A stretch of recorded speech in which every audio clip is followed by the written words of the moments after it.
Les îlots de chaleur sortent des grandes villes et se retrouvent de plus en plus dans les espaces banlieues qui étaient considérés comme des espaces de fraîcheur. Mais maintenant, je ne dirais pas que c'est fini, mais c'est des espaces qui se développent comme une grande ville, avec des préoccupations similaires, avec des problèmes de densification, des problèmes de matériaux non adaptés, des problèmes de manque de végétaux. Donc, et ça, ces petites taches rouges-là qui étaient auparavant localisées de façon éparse, bien c'est fini. Ça commence à être des poches d'îlots de chaleur, des secteurs de plus en plus grands, tant par leur superficie que par leur amplitude thermique.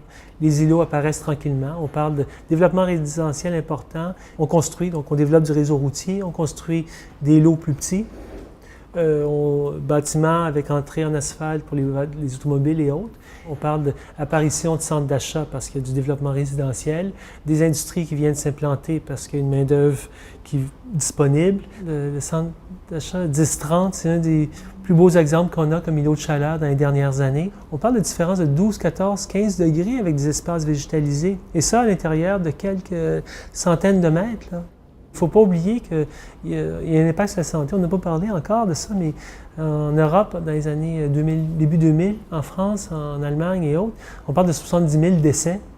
70 000 décès, c'est quand même passablement de monde. À Chicago a fait des mesures importantes pour essayer de freiner la présence des îlots de chaleur. Chicago, dans les années 97-98, c'est 700-800 personnes qui sont mortes comme ça lors des périodes de canicule.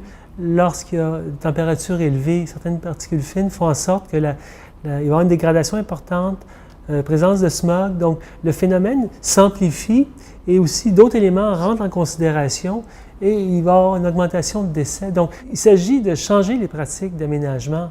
Je pense que c'est là-dessus qu'il faut insister.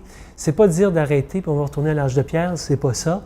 On sait bien que le territoire va se développer, on sait bien qu'il va y avoir un étalement urbain, c'est pas encore prêt d'arrêter. Densification, c'est pas prêt d'arrêter non plus.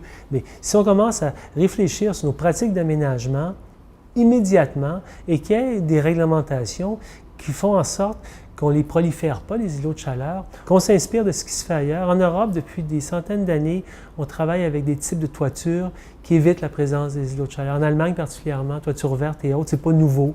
Et ça s'est intégré dans les pratiques d'aménagement, certains types de matériaux. Donc, qu'on y pense, qu'on y réfléchisse et ça va se réduire.